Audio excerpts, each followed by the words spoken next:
están aquí presentes en este espacio físico de la Faro Cosmos, ya sé que es la Faro, la fábrica de artes y oficios de lo que fue el Cine Cosmos, y a todos los quienes nos están viendo a través de la pantalla televisiva, de las redes sociales, en este momento o posteriormente, muchas gracias. Este es el programa número 11 de la serie de Jueves de Debate, una serie que ha sido todo un éxito en Capital 21 y también en los canales públicos que se han retransmitido, como el canal 14, como el canal 22, que también lo ha retransmitido, y el canal 11. Así que muchas gracias a todas y a todos. Hoy tenemos unos invitados e invitadas muy de lujo por la variedad, y además tenemos un tema interesante por muchas cosas, porque de una u otra manera todos estamos involucrados en este tema. Ellos, ustedes, nosotros, la clase media en México. Ese es el título de la serie, y específicamente en esta cuarta mesa sobre esta serie vamos a debatir nada más y nada menos que la clase media en México y la 4T. Muchas gracias. Vamos a iniciar presentando a quienes nuestras expertas, nuestros expertos, nuestros panelistas, quienes nos van a plantear y a problematizar sobre estos temas. En primer lugar está la filósofa, marxista, feminista, ensayista Diana Fuentes. Ella es candidata a doctora en filosofía política, maestra y licenciada en filosofía de la UNAM, profesora investigadora de tiempo completo en la UAM Xochimilco y profesora del Colegio de Filosofía de la Facultad de Filosofía y Letras de la UNAM, becaria del programa Jóvenes Creadores del FONCA en 2011. Muchas gracias, Diana. ¿Qué tan clase media te sientes? Yo diría que me siento medio desclasada, más bien. Perfecto. Otra cosa. Muchas gracias, Diana. Está con nosotros Alejandra Leal. Muchas gracias, Alejandra, historiadora de la UNAM, antropóloga por la Universidad de Columbia, actualmente investigadora del Centro de Investigaciones Interdisciplinarias en Ciencias y Humanidades de la UNAM, el CEICH. Lo dije bien, ¿verdad? Y sus intereses de investigación se ubican, dice tu perfil, en el entrecruce de la antropología urbana y la antropología política. ¿Y qué tan clase media está en ese entrecruce? Creo que no muy clase media, y ahorita platicaremos por qué. ¿Cómo no? Muchas gracias. Jorge Puma, candidato a doctor de Historia de la Universidad de Notre Dame y la Universidad de París. Es becario del doctorado del Instituto Kellogg y ex becario del Fulbright García Robles 2017. ¿Lo dije bien? Sí, exacto. Su proyecto de tesis es sobre la recepción de las ideologías de izquierda en México en el contexto de los cambios sociales y políticos más amplios a escala global durante los años 60 y 70. En 2021, su proyecto de tesis ganó un premio para proyecto de investigación histórica del INER, Instituto Nacional de Estudios de la Históricos de las Revoluciones de México, y hoy en día publicas en revistas especializadas de Chile y de Estados Unidos. Exacto. ¿Qué tan clase media te sientes? Clase media en ascenso y descenso. En ascenso y descenso, ¿aspiracionista o aspiracional? Aspiracionista tal vez un poco, pero con mucho pesimismo. ¿Con mucho pesimismo? Muy bien, eso es bueno. El exceso de optimismo hace que caigan las redes sociales. Y está con nosotros un querido amigo, un joven muy bueno para la polémica, analista político en distintos medios de comunicación, colaborador constante de Milenio Televisión y diversos espacios de opinión. Abraham Mendieta, uno de las voces jóvenes más representativas de la izquierda en México, y bueno, con una amplia participación en redes sociales y medios digitales. ¿Qué tan clase media te sientes, Abraham? Al menos hijo del proletariado, de mesero y ama de casa. Perfecto. Y también es un honor para mí y un gusto tener a un conocido ya de mucho tiempo, iba a decir viejo conocido, pero no, a Francisco Abundis, candidato a doctor en ciencia política en por la Universidad de Connecticut, maestro por la Universidad de Oxford en políticas públicas y por la Universidad de Columbia en asuntos internacionales. Es director asociado de Parametría, consultoría especializada en opinión pública e investigación de mercado, y analista en múltiples medios de comunicación, incluyendo, aquí voy a ser sesgado, pero incluyendo los medios públicos como Canal 11, el IMER, Canal del Congreso, y articulista semanal del periódico Milenio. Se ha desempeñado como consultor del gobierno federal y de gobiernos locales y partidos políticos y organizaciones internacionales como el Banco Mundial, el British Council, el Software Alliance, UNESCO, entre otros. ¿Lo dije bien, Paco? Sí, perfecto. Muchas gracias. Y bueno, a ti no te voy a preguntar qué tan clase media te sientes. Vamos a entrar con la primera pregunta, ¿te parece? Con gusto.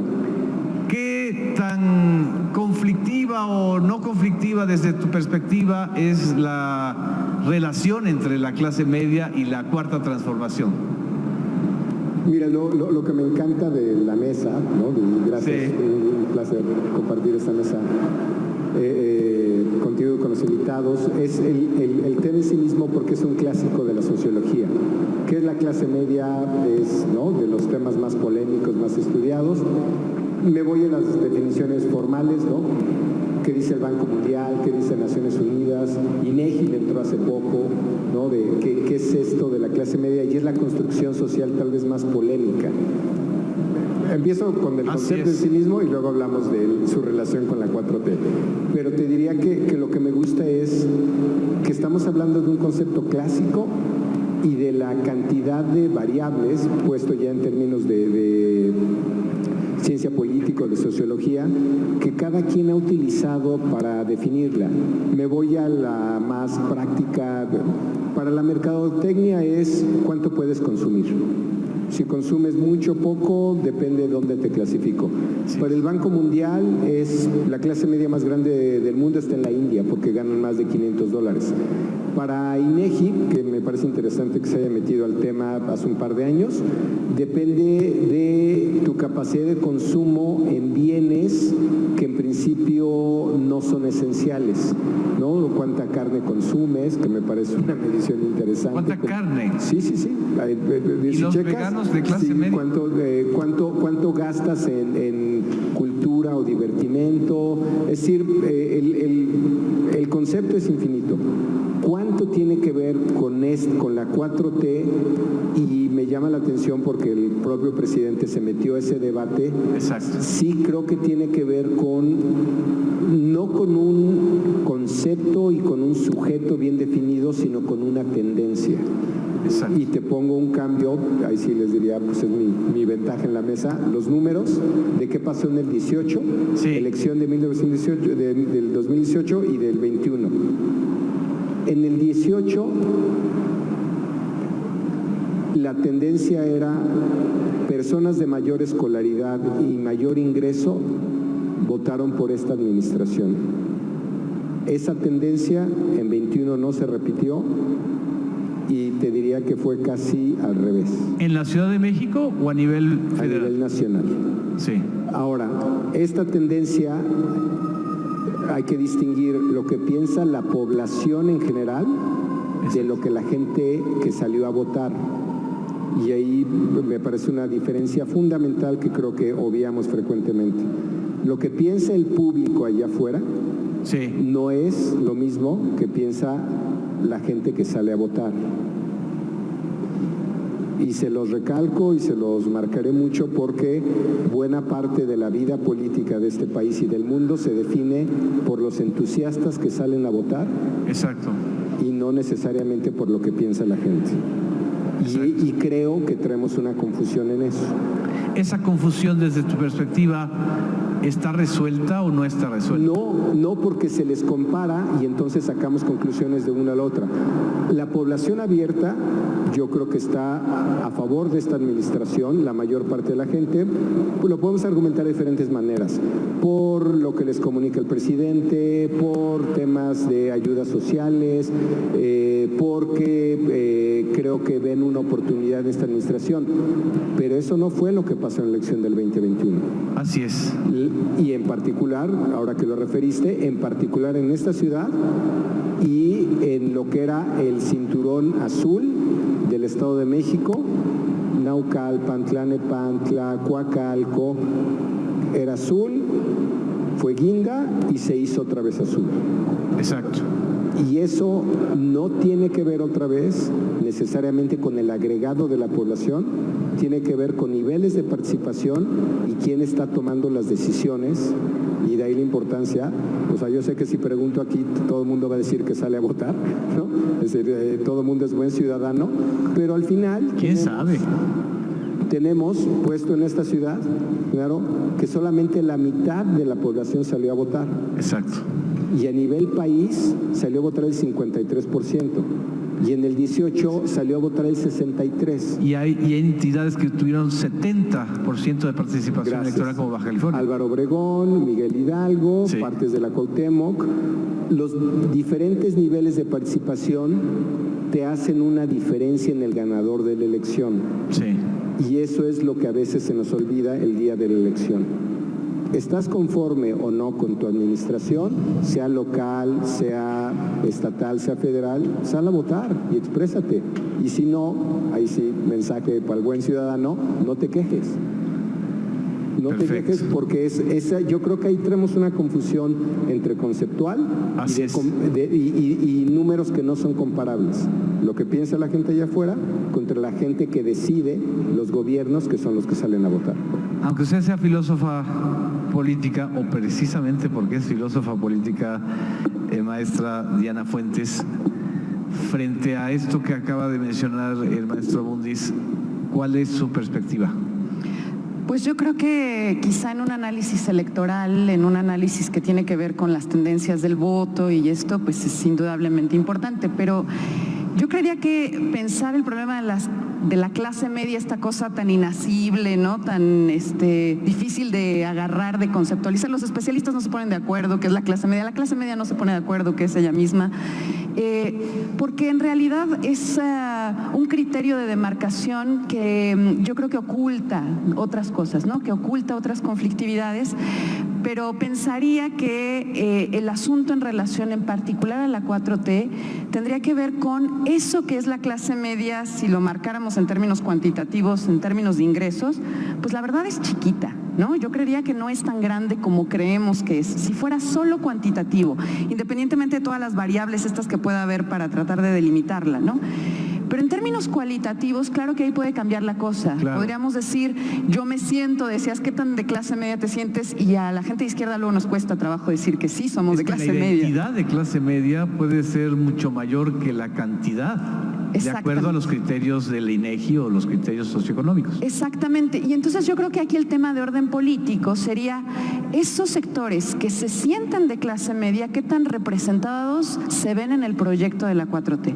Y eso no se restringe, me parece, al análisis de los procesos electorales, porque si no, yo vería una contradicción con el resultado del 2018. Claro. O sea, hay una ciudadanía que era más consciente 2 años antes y que de pronto perdió la conciencia. Yo creo que acá hay otra cosa también, ¿no? Hay otra conciencia. Sí, yo creo que aquí hay que demarcar un debate de orden político sobre qué tanto el proyecto de la 4T está, digamos, permitiendo que esos sectores que se sientan de clase media vean proyectadas sus aspiraciones no solo de orden material, sino sus aspiraciones democráticas, de participación, de educación, de salud, qué tanto les están viendo reflejados o no en lo que está haciendo hoy por hoy la 4T. Para mí ese es el tema de orden político y profundo. ¿Y qué de orden tanto percibes o consideras que se ven reflejados? Yo creo que hay un déficit aquí. O sea, me parece que, claro, hay muchas. El propio Andrés Manuel, cuando lanzó esa polémica en aquella mañanera en la que dijo las clases medias, ¿no?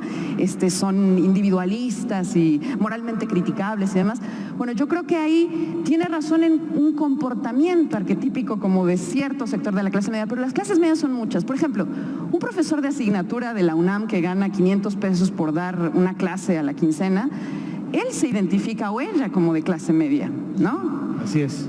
¿Y dónde está reflejado en el proyecto democrático que hoy encabeza la 4T? Es decir, ¿está transformando sus condiciones efectivas de vida o no? Entonces, yo creo que ahí es donde hay un déficit que es el más relevante y que se debe proyectar y que se está proyectando en las elecciones. ¿Algún comentario que quieras hacer, Alejandra? Y empezamos la segunda parte contigo, antes de ir al corte.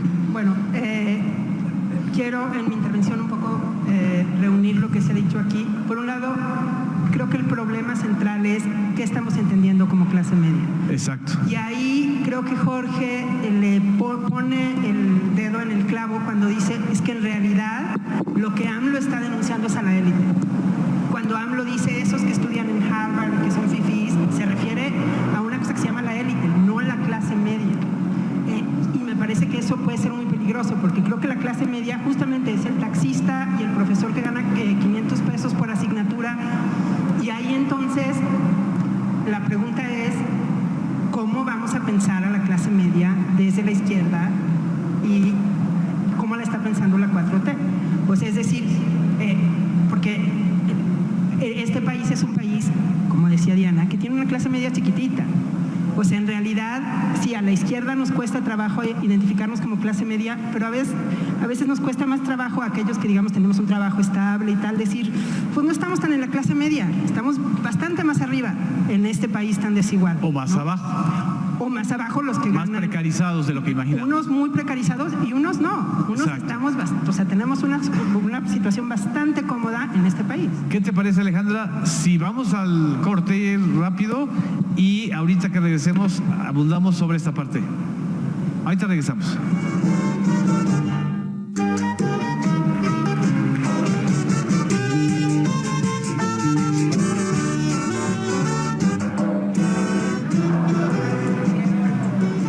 Amigos, retornamos a esta transmisión, jueves de debate, la clase media y la 4T, pero ya quedaron también sembradas muchas ideas y Alejandra Leal, estabas planteando que la confusión de la conceptualización de la clase media viene desde la propia expresión del presidente y la propia incapacidad de los simpatizantes o integrantes de la 4T de poder definir la clase media. ¿Estoy en lo correcto? Sí, pero hay una cosa importante que es, digamos, en eso que hemos venido llamando el consenso neoliberal o, digamos, la narrativa liberal de la transición a la democracia que se fue consolidando en las últimas décadas, sí había un intento muy grande por definir a México como un país de clase media. O sea, en esta lógica de decir que vamos muy bien, México está casi ya en el primer mundo, ya no es un país de pobres, este es un país de clase media. De hecho, hay un libro, bueno, que primero fue un artículo publicado en Exos por Luis de la Calle y Luis Rubio, que después se hizo un libro que se llama Clase Mediero, algo así como ya no pobre, pero todavía subdesarrollado o algo así, una cosa muy rara. Y básicamente lo que ellos argumentaban, no, este no es un país de pobres. Entonces, y un poco abiertamente en contra de, en ese momento, el proyecto de López Obrador, cuando todavía no ganaba la presidencia, no necesitamos populismos que nos vengan a decir que primero los pobres, porque ya no somos pobres. Entonces, digamos, esta era una manera de justificar un modelo económico y de ocultar la desigualdad, porque si somos clase media, entonces, pues ya, ¿para qué nos preocupamos? Claro. Y la frase era primero los pobres. La frase, digamos, de la izquierda. De la campaña del 2012, del 2006. Pues no, y entonces, de hecho, hay una polémica muy interesante que se dio, creo que en 2015, entre Bartra y Gerardo Esquivel. Así es. Bartra escribió un artículo celebrando que ya éramos clase media, muy anti-AMLO, porque, o sea, el trasfondo era justamente no necesitamos populismos, y Gerardo Esquivel respondía con cifras, no, somos un país de pobres, ¿no? Entonces creo que ahí hay un trasfondo con el que creo que el presidente se está peleando. O sea, no somos un país de clase media. Y vuelvo a lo mismo, creo que ahí lo que está desfasado es que cuando él habla, o sea, la clase media que él pone en sus mañaneras, en estas cosas muy polémicas, pues es una clase media que en realidad no es clase media en este país, que es una clase muy alta. O muy privilegiada. Y muy privilegiada, exacto. Y entonces lo que tendríamos, creo que preguntar es qué hacer para que México sí sea un país de clase media. Así es. Estamos en ese debate de la clase media en México y la 4T. ¿Cuál es la relación de la clase media con la 4T y con lo que ha expresado el presidente? Esta fue la primera pregunta. Les invitamos a participar a través de las redes sociales. Estamos en el segundo bloque. En el tercer bloque va a haber posibilidad de preguntas del público y de ustedes. Y le cedo la palabra a Francisco Abundis, que has hecho un estudio, digamos, estadístico del tema. Sí, y yo creo que aquí ya, gracias, podemos entrar a los numeritos, ¿no? Sí, claro. se la ofrezco al público la pregunta y asumo que buena parte de la audiencia está ahí. ¿Cuánta gente en este país tiene acceso a estudios universitarios? Para empezar a hablar ya de números, estratos y de qué. ¿Cuánta? Creo que es una parte muy importante para definir la clase media. Sí. Empiezo con los mejores números del mundo. Japón, 50% tiene universidad. Canadá, 50% tiene universidad. Estados Unidos, 30% tiene universidad. México, hablando de nuestros problemas de concepto. 20. Muy optimista, gente. 20% es muy optimista. 15%. 15% de la población. ¿Cuánta gente, y asumo que buena parte de quien está aquí, nada más para que sepan lo privilegiados que son y lo que representan para este país y de quién está hablando el presidente? ¿Cuánta gente en este país tiene posgrado? Posgrado, en general. Sí. Donde quieras. ¿Del porcentaje de posgrados, los que tienen estudios universitarios o de la población? A ver, 15% y depende, ¿no? Pero hay quien mide 13, está en 15. Sí. ¿No? Más o menos. Números más, números menos. ¿Cuánta gente tiene posgrados en este país? ¿2%? 1%. ¿Cuánta gente tiene posgrados en el extranjero? Le estoy hablando a Fulbright, a Columbia, ¿no? Asumo a Abraham que... ¿no? ¿Cuánta gente tiene posgrados en el extranjero, doctor? Centésimas. Centésimas de... Centésimas de punto. De punto. ¿De quién está hablando el presidente? De centésimas de punto. Sí. No del 15, no del 1, está hablando de centésimas. Sí. Entonces, ya vamos viendo perfiles, ¿no? Voy a un tema de autoadscripción. Digo, Sí. que esta es pues, más allá de lo que digan los números y nuevamente lo que diga el Banco Mundial, INEGI, la MAI, en perfiles de cuánto consumes, ¿cómo se ve en México? Medición previa a la elección del 18 y luego quién salió a votar el 21. Clase, y la pregunta es básicamente, ¿usted se considera de clase baja, media, media alta? Para que vean más o menos cómo nos vemos. Baja, 27%. Encuestados. En medición, uno de cada, más allá de lo que digan los números, cuánto ganas, uno de cada 4 mexicanos se dice de clase baja. Media baja, 31%. Media, 35%. Media alta, 2%. Alta, 2%. ¿Quién salió a votar en el 21 en estas mismas categorías? Baja, 20%. Es decir, 5% menos de lo que está allá afuera o como se autoadscriben. Así es. Media, 37%. Perdón, media baja 37, 6 más de cómo se adscriben allá afuera, los que van a votar. Media 35 contra 37. Media alta, si bien allá afuera es 2%, los que salieron a votar fue el 5%, o sea, más del doble. Y alta de 2, pasó, ahí sí se queda prácticamente igual. Un poco mi argumento es, más allá de ingresos, que otra vez por eso sí nos son útiles las categorías allá afuera, si el per cápita de este país está sobre $15,000 al año, quiere decir que por mes la gente, ¿no?, debería estar pues mucho mejor que en la India y en otros lugares por mes. Así es. Pero no es cierto bajo los estándares o las categorías que tiene el propio INEGI.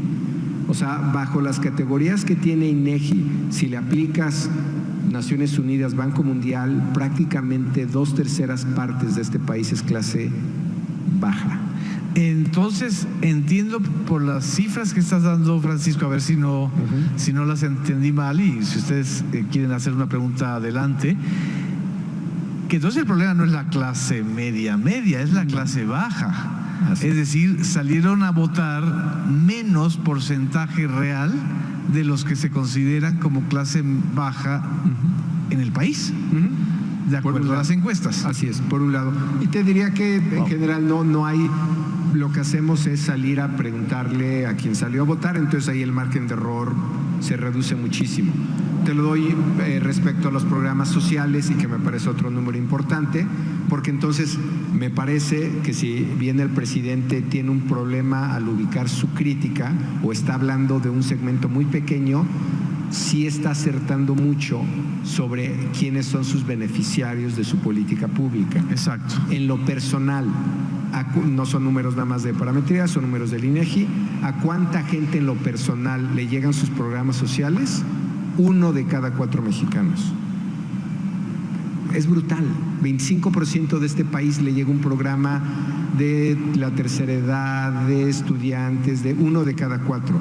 En tu hogar, ¿no? A tu papá, a tu hermano, ¿a cuánta gente le llega? 35%. A tu familia, tu abuelito que no vive contigo, tu tío que no vive contigo, 45%. Casi a la mitad del país le están llegando los programas sociales de esta administración. El de pensión de adultos mayores es el más extendido, y luego todavía se preguntan por qué la aprobación del presidente está tan alta. Bueno, pues que haga números y sumas y restas. Claro. ¿Y de quién está hablando el presidente? Pues sí, pero es un argumento muy poderoso.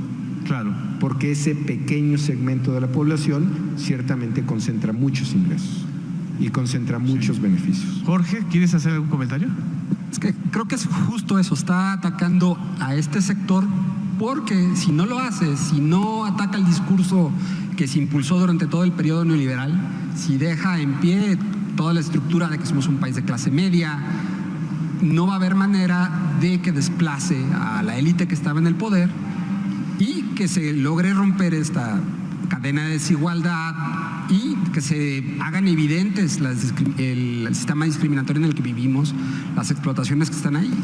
Aunque no suceda mayor cosa, por lo menos el hacerlo visible, el que lo estemos discutiendo, permite acción política, no solo desde la cima, no solo desde presidencia, sino también desde la base, porque sin ese discurso, sin esa legitimación de que hay una situación problemática, no habría manera. ¿Por qué te quejas?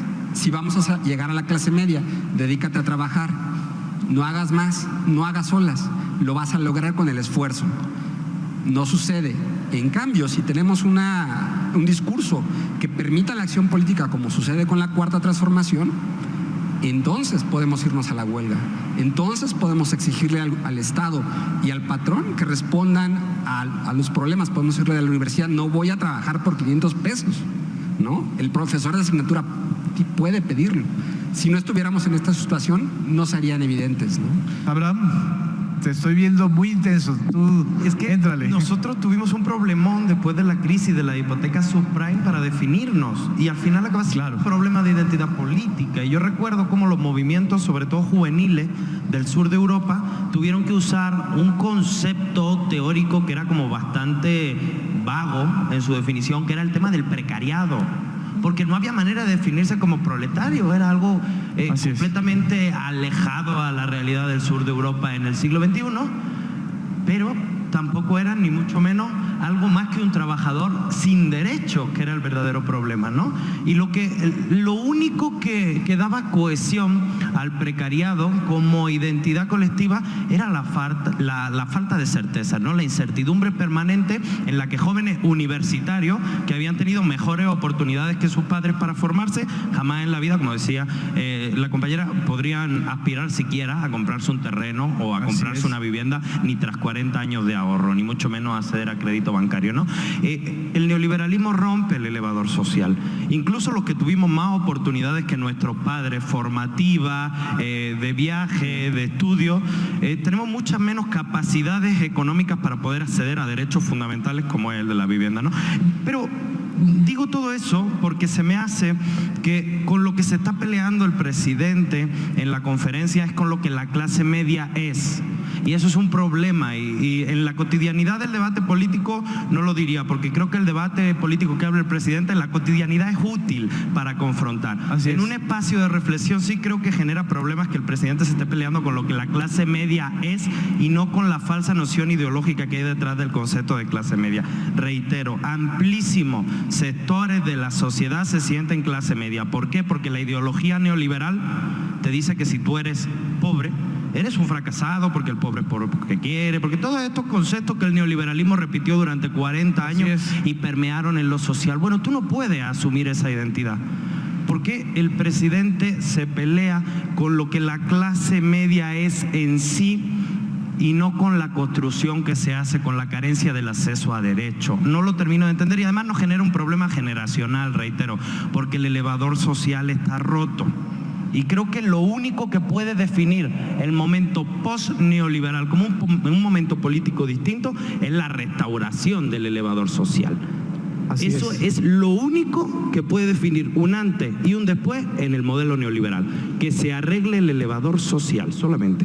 Es evidente que el presidente lanzó la provocación para generar polémica justamente, y creo que la polémica era sobre todo en el sector de la 4T, no en el sector de los conservadores, pues ahí no, o en el sector de los que ya desertaron de la 4T, ¿no? O sea, de los que de los votantes fluctuantes o de los simpatizantes fluctuantes. Pero el debate está, es el elefante que está aquí en medio de nosotros. Antes de, vamos a un corte y ahorita regresamos para continuar con el debate en la clase media y la 4T con la participación del público. ¿Sí? ¿Les parece? Gracias.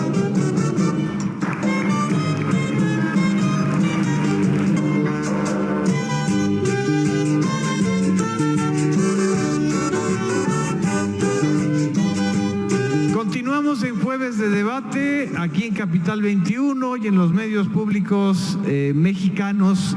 La clase media y la 4T es el tema de esta mesa de debate con 5 especialistas y además con un público que también es interesante, que en su gran mayoría es joven, y las preguntas que ustedes quieran hacernos a través de las redes sociales de Capital 21.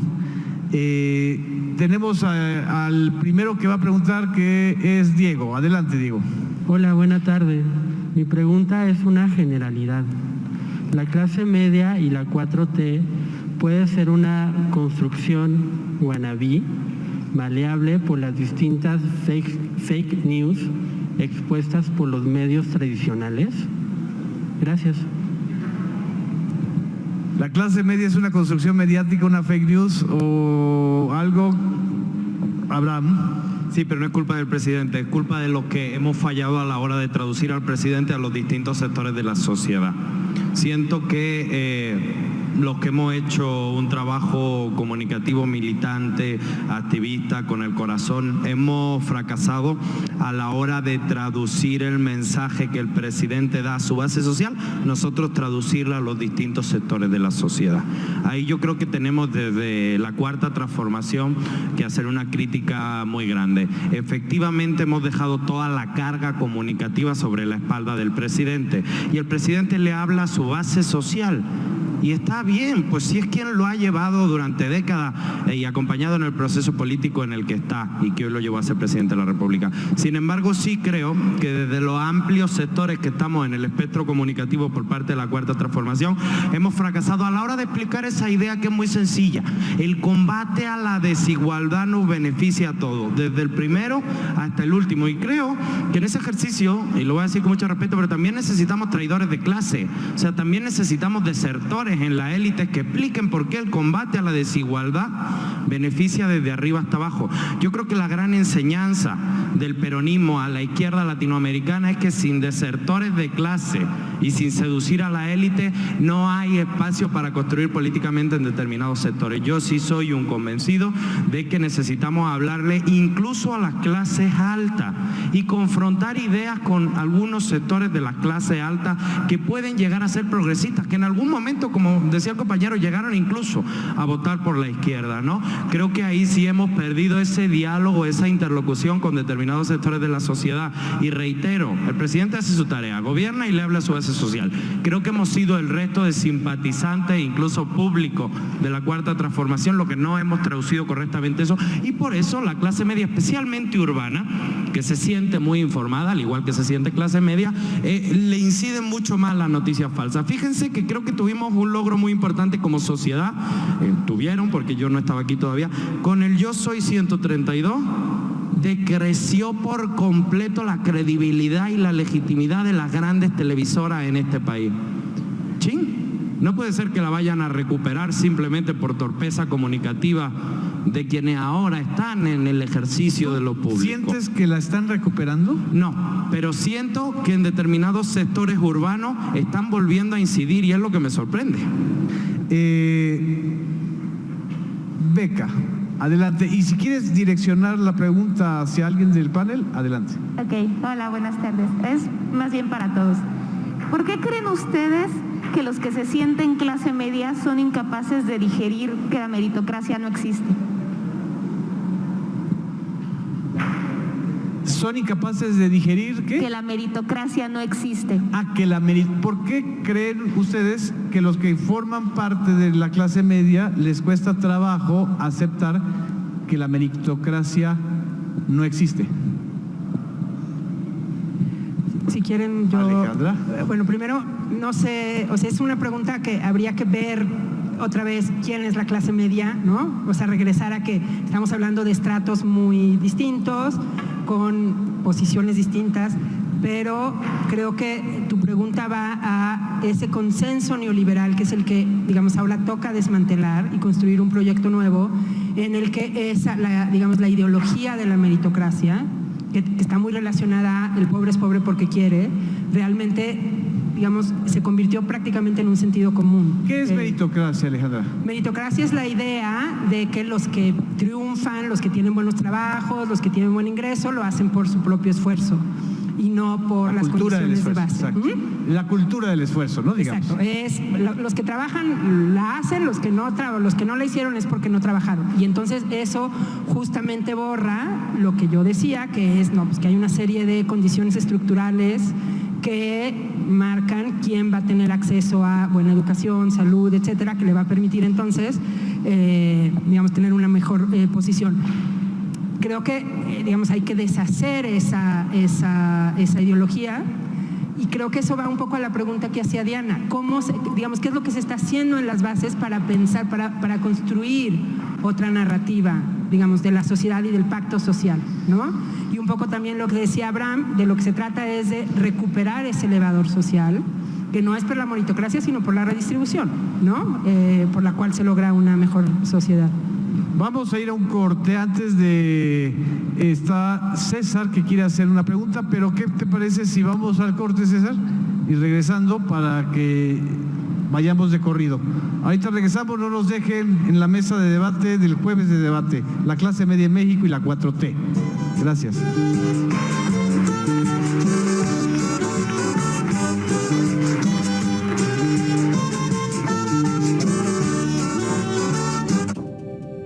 Este es tu cerebro cuando lo prendes con drogas químicas. Un reventón lleno de éxtasis y energía. Pero después de la fiesta, tu cerebro sufre muerte neuronal. Pierdes capacidades y habilidades. Y hasta te quieres morir. Las drogas químicas apagan tus neuronas. Si te vas a prender, que sea sano y natural. Si necesitas ayuda, llama a la Línea de la Vida, 800-911-2000.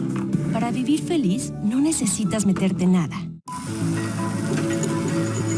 Dile a su padre que vaya a seguir explotando las minas. Allá será fácil desaparecer al viejo. ¿Y si ella lo llega a saber? ¿Quién se lo dirá?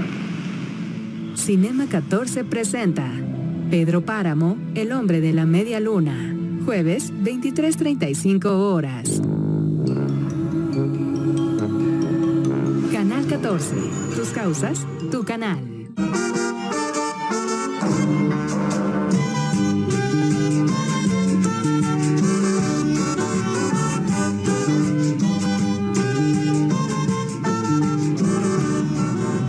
Regresamos al jueves de debate aquí en la Faro Cosmos, la fábrica de artes y oficios de lo que fue el Cine Cosmos, en esta mesa que es las clases medias en México y la 4T. Vamos a la última parte y tenemos una pregunta del joven César. Hola, ¿qué tal? Gracias. ¿Sí se me escucha? Sí, muy bien. Súper. Tengo una pregunta para la doctora Leal. Parece que hemos pasado de un discurso, digamos, oficial, centrado en esta idea de México como país de clase media y reivindicando mucho este concepto de sociedad civil, a otro discurso donde después de mucho tiempo el gobierno vuelve a poner en el centro el concepto de pueblo, ¿no? En una lógica más de tipo antagonística. Mi pregunta sería, ¿cuál es el lugar de la clase media en este discurso centrado en el pueblo? ¿Puede estar dentro? ¿Está fuera? ¿Es posible una clase media, por así decirlo, populista? Yo creo que aquí hay un problema de origen, o sea, ambos conceptos, la idea de clase media, ya lo dijimos, es muy dúctil, es difícil de asir, pero lo mismo pasa con el pueblo, es decir, el pueblo se convoca y se piensa en las clases populares, se piensa en las tradiciones, se piensa en lo nacional, es decir, es también una idea que también se presta para muchas cosas y que, digamos, puede servir también para muchos usos. Entonces yo creería que aquí el problema es que las clases medias, insisto, si lo concentráramos en términos de orden cuantitativo, pues encontraríamos sectores populares de clase media en términos de sus usos y costumbres, de sus hábitos, de su identidad. Pero también podríamos pensar, ¿no?, que en realidad hay sectores populares que se sienten de clase media. Entonces yo creo que aquí el problema son esos conceptos. Yo creería que lo que hay que reconocer es que vivimos en sociedades muy plurales, con muchos antagonismos. El primero y el más claro es el que ya describía Alejandra, es decir, estamos hablando de un país en el que un pequeño sector de la misma tiene los más altos ingresos, el que se apropia de la riqueza colectiva y una amplísima gama, ¿no?, de ciudadanos y ciudadanas que se inscribe en un montón de órdenes. Y ahí entonces la cuestión más bien tiene que ver con cómo el problema de toda el socavamiento del bienestar social nos atraviesa a todos, nos pasa a todos. Y entonces, digamos, por supuesto que en términos políticos, electorales, para la 4T hablar del pueblo, y esto ha cobrado mucho sentido, y como le decía Abraham, es al sector al que se le dirige, al que se habla. Pero ya en términos como de la sociedad a la que aspiramos, no solo es, creo yo, a reconocer que entonces le debemos todo a los otros, sino más bien aquella que reconoce que somos constructos sociales, que participamos además de relaciones sociales en las que podemos tener una mediana equidad, una mediana justicia social, Entonces, yo creo que ese es el problema de fondo y en ese sentido, yo creo que la aspiración de justicia social por la cual llega el gobierno de la 4T, o se hace del gobierno, es el que es deficitario aquí, de algún modo, porque a pesar de que haya muchos asuntos prioritarios que se están atendiendo y que tendrían que traducirse de manera pública y que tendrían que poder asentar y combatir esos otros discursos antagónicos de las clases detentadoras,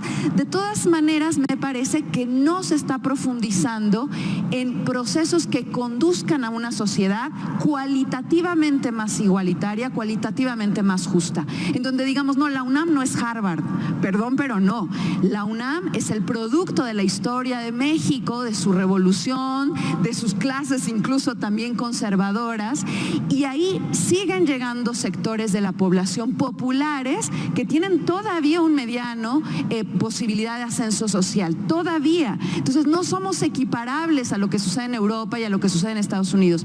Por lo tanto, lo que creo que tendríamos que poner en el centro es a qué sociedad aspiramos, bajo qué transformación de orden cualitativo. Diana, ¿sería más correcto utilizar, en un imaginario del lenguaje correcto, ciudadanía o ciudadanos en lugar de pueblo?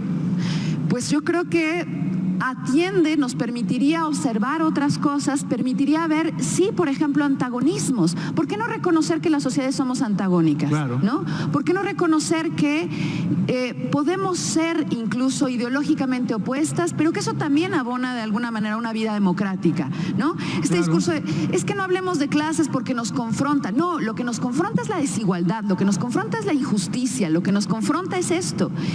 Y en todo caso, pensar en ciudadanía, pero siempre entendiendo que la ciudadanía también acuerpa, cobra, se organiza, se distribuye, se reconoce bajo dinámicas el ejercicio diversas. de derechos. Exactamente. Y hay derechos que no se ejercen porque no tienes acceso a esos derechos. Que una ciudadanía activa, o sea, esto es lo que yo creo que le falta a la 4T, la posibilidad de orientar a una ciudadanía que demande derechos laborales, derechos de la salud, y no, digamos, que todo se quede en términos de ver cómo más o menos se va ajustando el gobierno. No, que seamos capaces de reconocer que somos los agentes del cambio social. Entonces, me parecería que sí, podría ayudarnos un poco más. Sí, ¿alguien quiere hacer algo?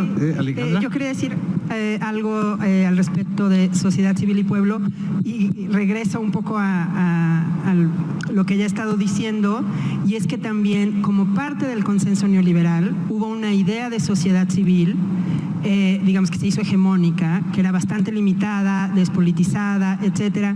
Incluso el concepto mismo de ciudadanía, digamos, también no el concepto de la ciudadanía, digamos, en abstracto, sino en el consenso neoliberal, era profundamente limitado y era parte de estos... Privatizado, además, hasta el concepto de ciudadanía lo privatizaron. Pues era un poco, digamos, ciudadanos, sí, o sea, las movilizaciones populares no podían aspirar a ese concepto ciudadano liberal, digamos, como se hizo en el consenso, no estoy hablando en general, sino en esa esfera pública liberal que sí es, digamos, es muy chiquita, pero hace mucho ruido, ¿no? Y ha sido muy influyente entonces, digamos, creo que también es repensar esos conceptos, darles nuevo contenido.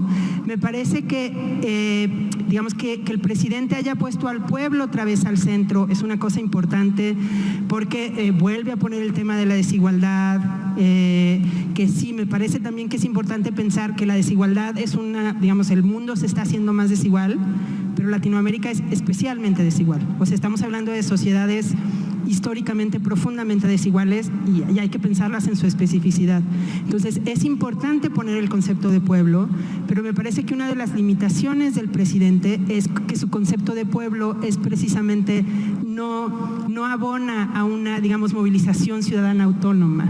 Es un concepto, digamos, me parece sí muy restringido a un pueblo tutelado por él mismo, ¿no? Lo que creo que nos toca hacer también desde la izquierda es explotar el concepto más allá, digamos, de las limitaciones del propio discurso del presidente. En esta discusión filológica que a final de cuentas acaba siendo el término clase media, y todavía no hemos discutido qué significa la 4T. Estamos apenas discutiendo lo que consideramos que es la clase media y lo que no es y cómo es, etcétera. Había un viejo concepto de la izquierda, yo ahorita quiero ponerlo a la mesa de debate, que era las masas. Vamos a convocar a las masas, que ya nadie usa eso. Digo, esa es parte de la idea de cómo el lenguaje va cambiando también con la historia. Pero también hay una idea de una parte en donde hay, porque existe dentro de la 4T, un sector de la izquierda tradicional, histórica, ortodoxa, doctrinaria, que dice no hay que hablar de clases medias, hay que hablar de masas proletarias, masas campesinas, masas burocráticas, me imagino yo, y masas intelectuales. ¿Qué pasa también con estos compañeros que son parte de la 4T, que además son absolutamente leales? Es decir, tienen una militancia calcada en la historia de su vida, ¿no? Y que muchas veces el problema es su lenguaje, no necesariamente su actitud. Jorge. Yo creo que parte de la discusión que hemos tenido toda la tarde va hacia allá, porque creo que el problema de ese sector de compañeros es un problema de lenguaje más bien que de idea. Exacto. Porque, digo, Bueno, pero el lenguaje refleja tu cosmovisión, ¿no? Hay por lo menos de la izquierda del siglo XX una preocupación de encontrar a las masas. Las izquierdas mexicanas del siglo XX se pasaron 80 años buscando al proletariado, al campesinado, a tener por lo menos ganar una presencia municipal o un estado. No lo lograron hasta los 80s. Y cuando finalmente tenemos la gran ansiado encuentro con las clases bajas, con las clases medias, nos estamos preocupando por un sector de élites, por un grupo de personas ilustradas que no representan más que a un puñado de intelectuales, que es el privilegio en este país, peleándonos con un concepto que no necesariamente en términos electorales y en términos políticos sea el necesario. Hay un problema de comunicación política, hay un problema de pedagogía política. Creo que el mismo presidente lo pone claro en su libro de A la mitad de camino, ¿no? Es contra un sector de la clase media, contra un discurso de ese sector, y lo que tenemos que es cambiarlo. Por eso es importante los libros de texto, por eso es importante el mensaje que damos, y es justo contra eso, contra lo que se está resistiendo, ¿no? Por eso es la queja de, es que está usando el púlpito, es que está usando los libros de texto. Bueno, revisen por lo menos el régimen de la revolución y vean cómo se construyó esta idea de pueblo, cómo se construyó una idea de nación, donde hay la nación o el Estado como propietario de los recursos naturales, con cierta idea de inclusión que no vamos a encontrar en nuestro vecino del norte. Eso no existe allá. Es un país totalmente liberal, más excluyente del que vamos a hacer nosotros en 4 vidas. Entonces, creo que justo contra la adopción de ciertas ideas liberales del globo y del vecino es contra lo que está peleando el presidente. Obviamente, la clase media, ¿qué lugar tiene? Tiene un lugar en tanto que es parte del pueblo, pero no toda. Y va a existir. Para que tengamos política en este país y una política democrática, tenemos que acostumbrarnos al conflicto. Y el conflicto es lo que nos va a permitir avanzar como país democrático, como una ciudadanía acostumbrada a discutir y a dialogar y a darnos cuenta que no nos vamos a poner de acuerdo, no nos tenemos que poner de acuerdo, tenemos que simplemente evitar. Saber debatir. Saber debatir.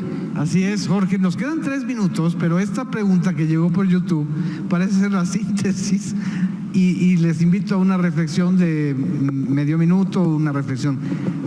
Astarte Byron nos pregunta, pero ¿cómo se va a realizar este cambio de conciencia en los que se creen de clase media? Si son los mismos medios de comunicación nacionales los que pueden cambiar esto o mantenerlo. Yo creo que hay que atender a las clases populares, fortalecer sus procesos, y eso permitirá que nos reconozcamos con aspectos identitarios de otro orden. O sea, que nos reconozcamos como trabajadores, como estudiantes, como mujeres, como esos otros procesos identitarios. Yo creo que hay que fortalecerlos, y es ahí donde se avivan, se visualizan las contradicciones por las cuales tenemos que luchar. Muchas gracias, Diana. Alejandra. También creo que ese debate se tiene que dar en la esfera pública. O sea, yo creo que sí es importante, y creo que eso se ha venido haciendo en los últimos años, cambiar el discurso, porque ese discurso neoliberal se volvió sentido común. Exacto. Y entonces hay que romper ese sentido común, y entonces también nos toca darlo, digamos, hablando públicamente. Jorge. Yo creo que es una construcción desde el Estado, pero también desde la sociedad, ahora sí que desde el pueblo. Caricaturas, novelas, telenovelas incluso, ¿no? Sí. Senda de Gloria, cosas por el estilo, que pareciera absurdo y, como dirían, telenovela. Pero bueno, desde ahí se construye una idea de pueblo. Y ahí va a empezar la transformación también. Así es. El problema de la clase media es que genera consecuencia en quienes se autoascriben como tal. Si yo me siento clase media, me comporto como clase media, leo lo que lee la clase media y voto como vota la clase media. El gran reto de la izquierda es desarticular el miedo que dota de sentido a la clase media, para que, como decía el compañero con brillante, no se escondan la élite en ese concepto. Perfecto. Francisco. Por cierto, aprovecho, si nos da tiempo, hay una pregunta específica para ti de Facebook a Paco Abundis. Entre quienes se consideran de clase media, ¿qué características destacarías? Género, población rural o urbana, hablantes de lengua indígena o español. En general son más urbanos, son más escolarizados, tienen mayor ingreso, ¿no? O sea, todas las variables van sumando. Clase media es casi siempre urbana.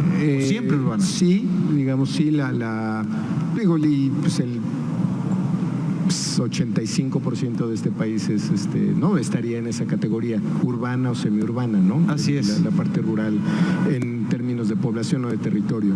Entonces sí, hay una tendencia, que fue lo que pasó otra vez aquí en la Ciudad de México, ¿no? O sea, no es casual el discurso del presidente y sobre qué electorado va, que es básicamente Álvaro Obregón, Cuauhtémoc, Miguel Hidalgo, que por cierto no es la mitad de la ciudad, puede ser la mitad en alcaldías. Claro. Pero no nada más con 2 alcaldías tienes 40% de esta ciudad, que se llama Iztapalapa y Gustavo Madero. Así es. ¿No? Y entonces eso no, ahí no pasó lo que pasó en estas otras alcaldías, también para contextualizar lo que pasó en la ciudad, ¿no?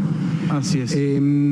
Yo creo que el tema, digo, ahí puede ser la mayor diferencia con la mesa, no depende del Estado, no depende de lo que quiera un gobierno, no depende, esta discusión nos rebasa, pero es decir, depende si ves el juego del calamar, depende de si ves la próxima serie o la próxima película en Estados Unidos, es decir, los niveles... O sea, depende de la sociedad misma, dices. Depende del mundo.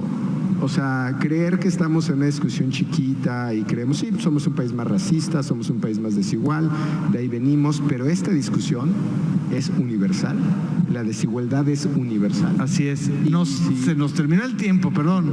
Gracias. Pero creo que esto también sirve para dar pie a otras mesas, a más debates como estos, y nos dicen que además esta es la última mesa del tema de la clase media. La última mesa, pero bueno, no la última mesa de los jueves de debate.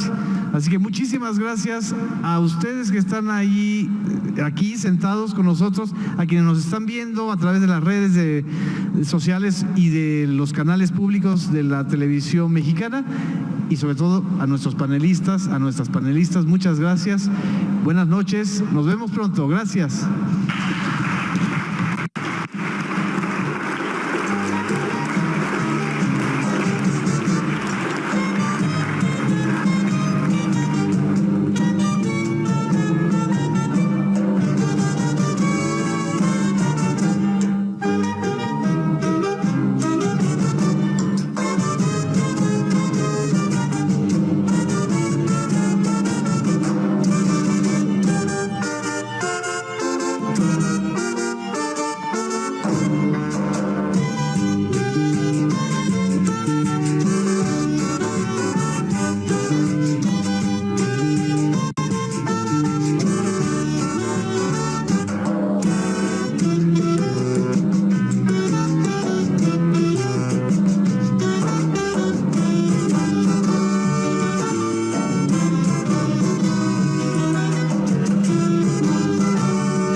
continuación, 6 hermanas.